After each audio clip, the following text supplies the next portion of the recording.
Praise be to God, my friend.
God bless.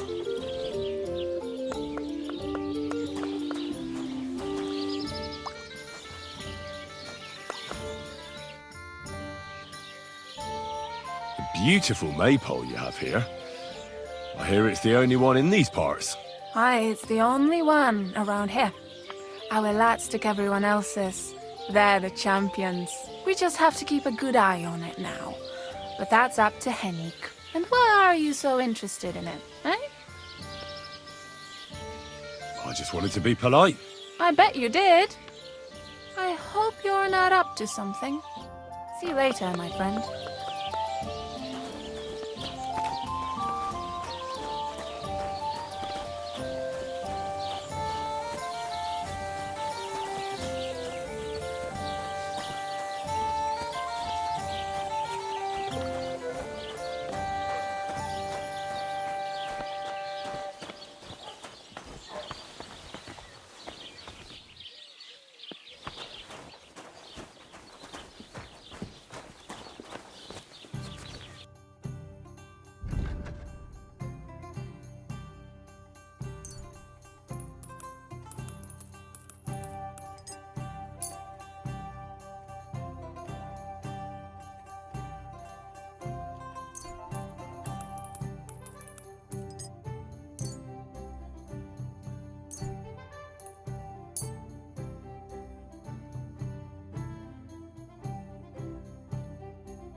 word about the price. Sure, why not?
Here, plus a bit on top. Many thanks. Thank you, and a good day to you, friend. Good day to you. Good day to you.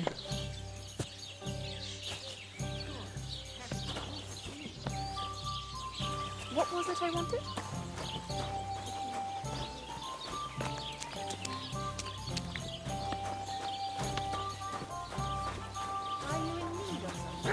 What's the need? Someone there? Why are you barking? God bless.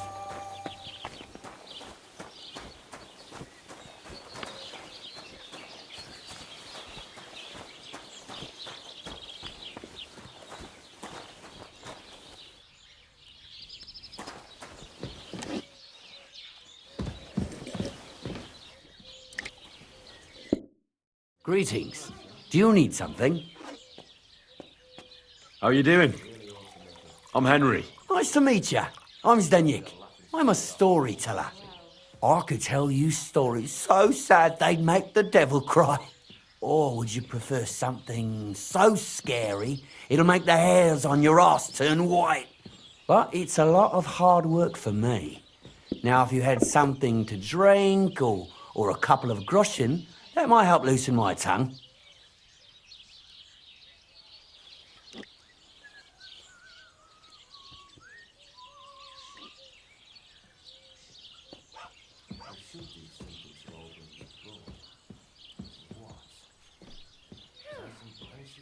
I know quite a few stories myself. How about a trade? A story for a story. All right, then. But if it's the one about the magic porridge pot, don't bother. I've heard it 100 times. And that story always leaves me feeling hungry. I know a romantic tale about a knight, his lady love, and 3 impossible tasks he had to undertake to win her heart. He had to bring her the sweetest wine, tame the wildest horse, and make a crown with the rarest gem. And then? What happened when he'd done all 3? Well, the lady of his heart showed her gratitude by giving him the most precious thing she had. And I'm not talking about gold. Ho! A raunchy ending. That'll be popular with the lads round here. If I were you, I'd make it longer. To last a whole evening. Add a wicked stepmother, that sort of thing. It'll be a hit. And now, I'll tell you a tale in return. So what kind of story would you like to hear? I like stories that can teach me something. Stories with a moral. Haven't you heard enough of those in church? But it's not a problem. I have just the tale for you. And it's not one you'll hear from any priest. So, once upon a time, there lived in these very lands 2 brothers. The older was called Kuba, the younger, Matthias. They were both woodcutters, like their father and his father before him. One day, at the height of summer, they were working in the woods. The air was as hot as a furnace, so Matthias went to a nearby pond to cool himself. But as he was leaning over the cold water, there was a loud splash. His axe had got loose from his belt. In haste, he began to search the muddy bed of the pond and his hands soon touched something hard and heavy. He pulled it out and could not believe his eyes. He pulled out an axe. Yes, but not his old one. It was an axe made of pure silver. Good God. I'd grab that without a second thought. Maybe you would, but Matthias would never. He was an honest man, and with a big swing he threw the silver axe back. He searched the pond again, and this time he pulled out his own axe. Nothing but dull iron and old wood.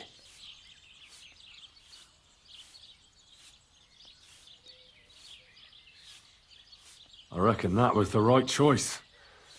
Who knows who the silver axe belonged to? Well, quite. Listen on. Matthias was just about to leave when suddenly a water goblin came out of the pond, silver axe in his hands, and he said, "You're a righteous man, Matthias, and for your honesty, you may keep both axes." Matthias, not hanging around for the goblin to change his mind, took up both axes, gave us thanks, and ran to tell Kuba all about it. Kuba, however, was not best pleased with his little brother's fortune. He deeply envied Matthias for his newfound wealth. So, he set out to try the same thing. He ran as fast as his legs could carry him straight to the pond, threw his own axe in, and began a pretend search for it. Yet Kuba had no luck. He pulled out the axe he'd thrown in himself. So he tried again. Tricked by sunlight, he grabbed something shiny, only to pull out his old iron axe again. Enraged, he hurled his axe back into the water and yelled, "Fuck this axe! I want a silver one." But the water goblin heard his shameful cry and was greatly upset by Kuba's greed. So, when Kuba reached down into the water for a third time, the water goblin seized his hand, pulled him down a hole to the dark depths, and drowned him.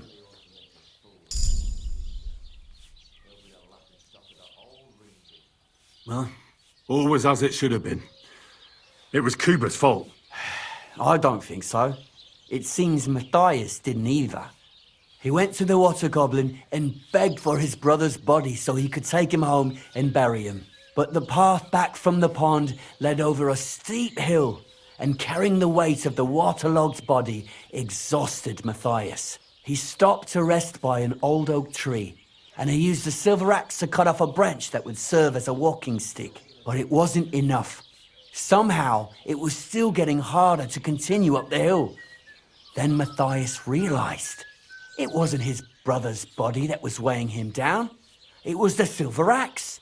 The axe was the cause of all this trouble. So he started bashing the silver axe against a big stone with all his might, trying to destroy it.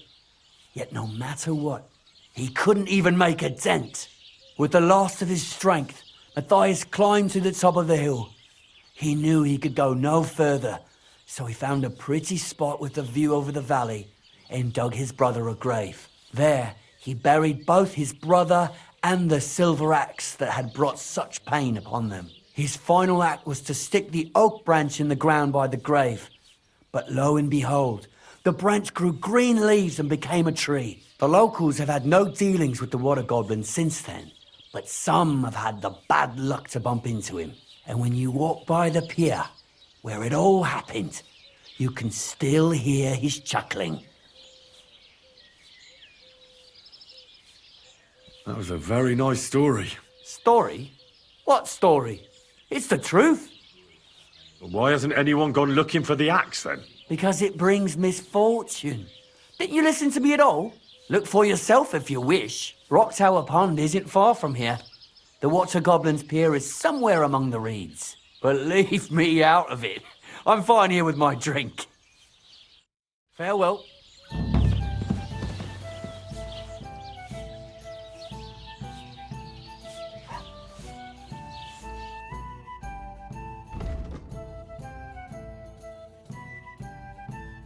Nothing suits your fancy, eh?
Ah, well, what can you do? Farewell, then.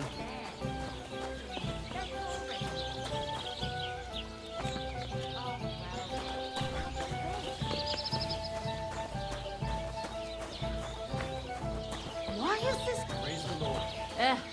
Same to you. Why the hell do they pour the beer on the table? Good to see you.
Thank you, and a good day to you, friend.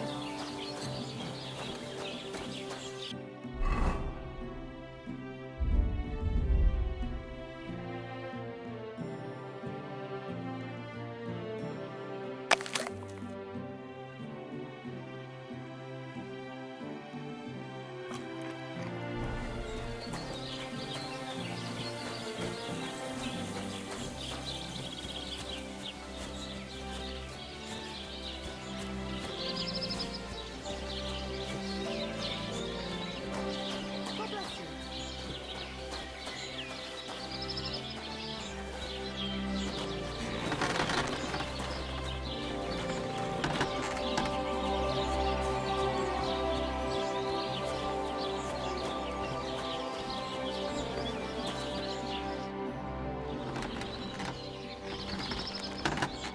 Take care, my friend.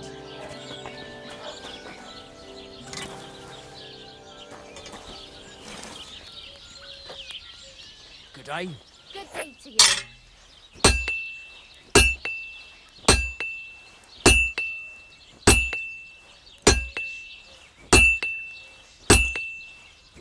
Great.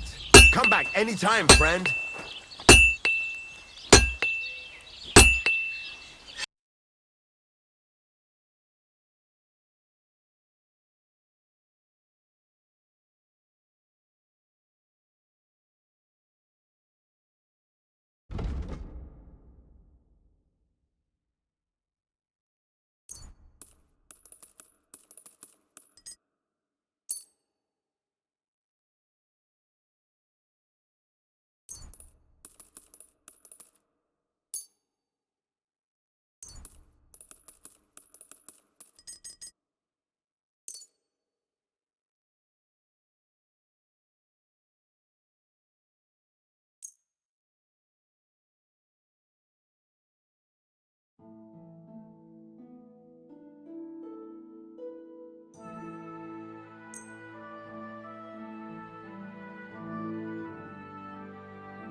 Pleasure doing business. Take care.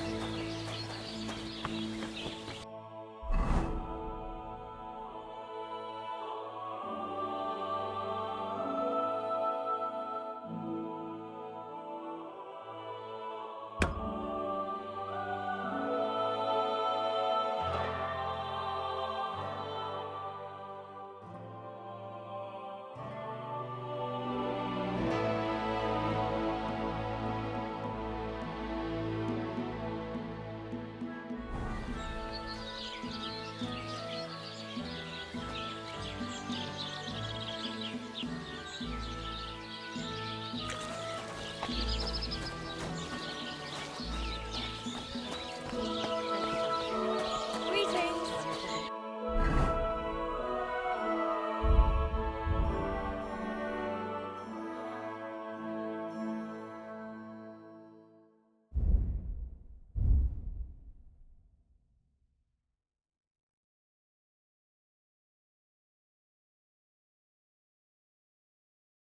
Even better.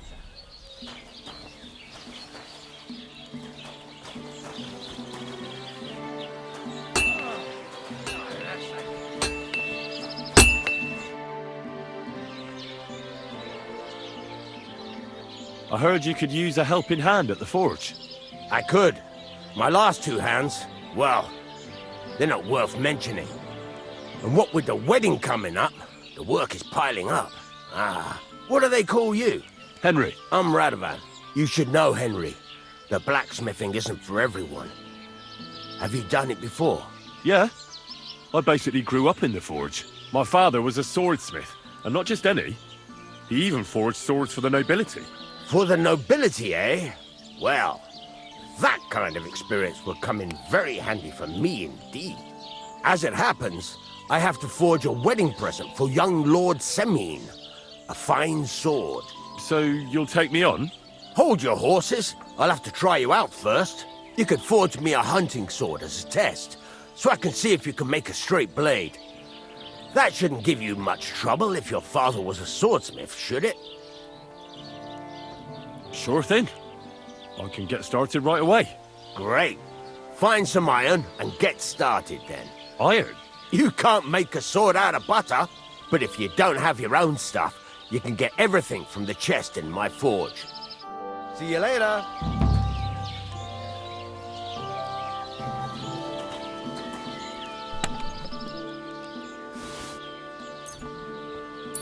Go over to the anvil and let's get started.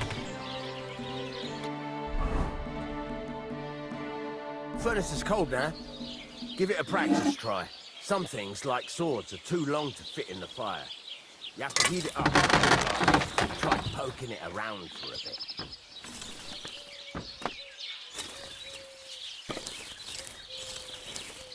Now get the furnace nice and hot. There's a lever above you. Give it a pull. Works well.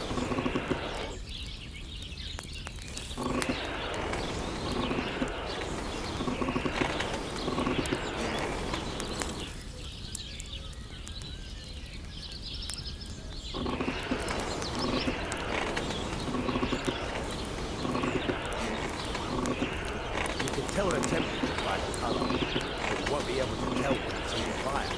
You have to take it out from time to time and take a look. Try it out. See? That's exactly the straw color we want. You've got talent, lad. Now heat up the whole thing.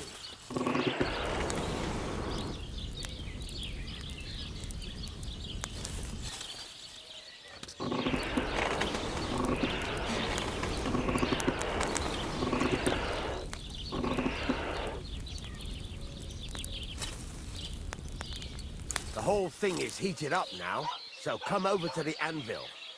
Try moving the sword along the anvil so you can get the hang of it.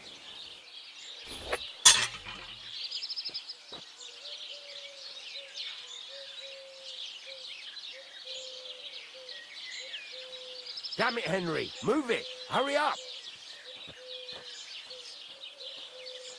Now take the hammer and try hitting it a few times.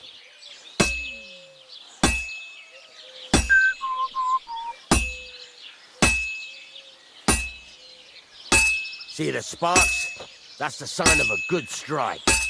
The more sparks, the better. Also, you can hammer with different degrees of power. A stronger hit will do more, but it'll tire you out faster. Try giving it a few blows, as hard as you can, so I can see how strong you are.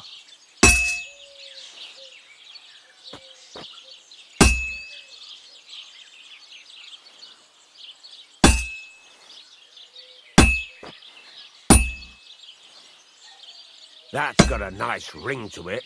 Of course, if it was all about hitting an anvil with a hammer, any dolt could do it. You've got to hammer the workpiece evenly. One hit next to the other.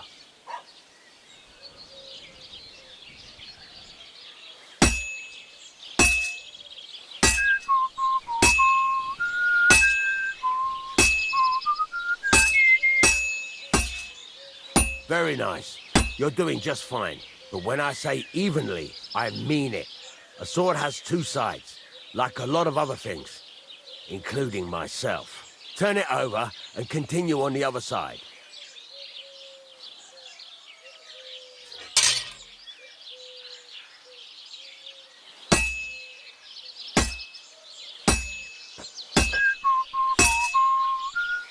Nice. Now try forging it on both sides. The closer it is to being finished, the more it will take on the shape you want. It'll cool off soon anyway.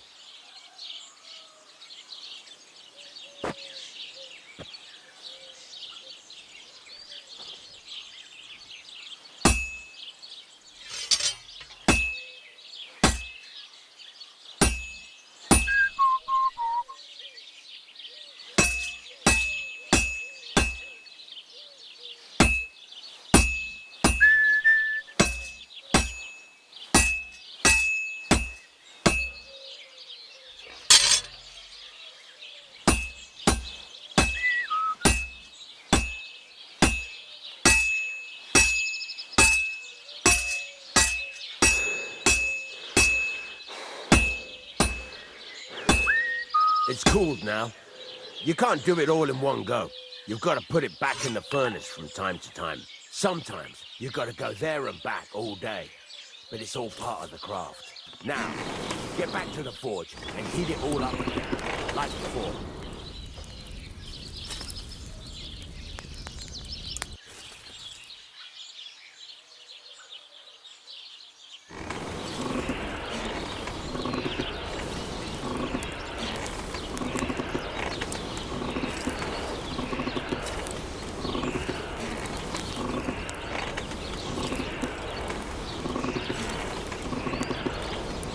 The whole thing is heated up now, so come over to the anvil.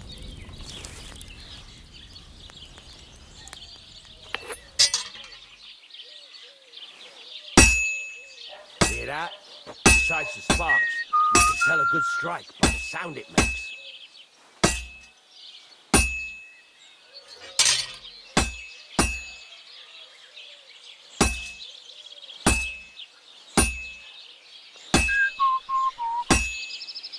See how it's taking on the right shape? That's how you can tell it's almost finished. Now, I've got a piece of advice for you. Hammer to a rhythm. When I hammer a piece to a beat, the work goes by easier. Sometimes I'll whistle to myself to keep the rhythm going. That's the ring you want. That's some nice whistling. It's easier to forge to a rhythm, isn't it? Keep on whistling. Make sure you keep up the tempo. Very nice. I see you know how to keep on rhythm.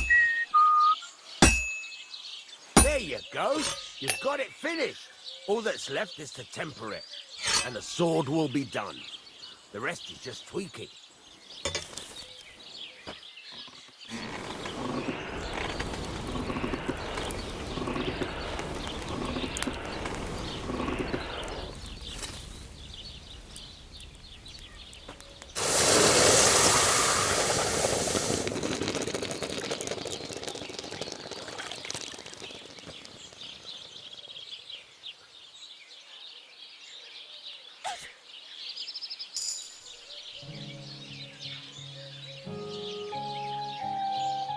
Right. Let's have a look. Well, I've seen better blades, but it's not complete rubbish. I could give you a chance. Even so, keep in mind, it's all about making sure every strike does its job. That's why you can't let it get cold, or keep striking the same spot. If you work evenly, each strike falling right next to the last one, you can't go wrong. Got that? Or is there something else you want to ask about?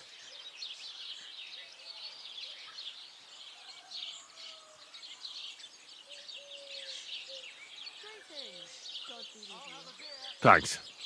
That's all I need to know. You can sleep in the chamber by the woodshed. And there's a chest where you can keep your things. And of course, you can use the forge anytime you want. Any questions?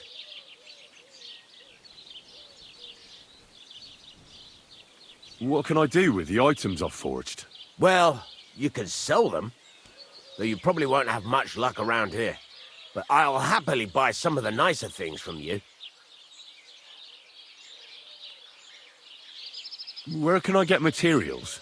You can buy some essentials from me. But if you want to make a fancy sword with lots of ornamentation, you'll have to look elsewhere. This is just a village, you know. The locals ain't after luxury. And they can't afford it neither. What now? What do you think? You're not going to be idle. I'll find you some work to do right away. You're pretty good at swords, but what the locals really need is axes and horseshoes. Right. Here are some simple drawings that show what they're both supposed to look like. And some iron. You can get down to it right away. Just like that? You aren't going to help me? Sacre, lad. I chose you because you already know a thing or two. I'm not going to look over your shoulder all bloody day. You take care of these smaller jobs. Forge away as long as you're able, and then sell it all. Once you've made some coin and feel like being out in the open again, I'll give you some more interesting work.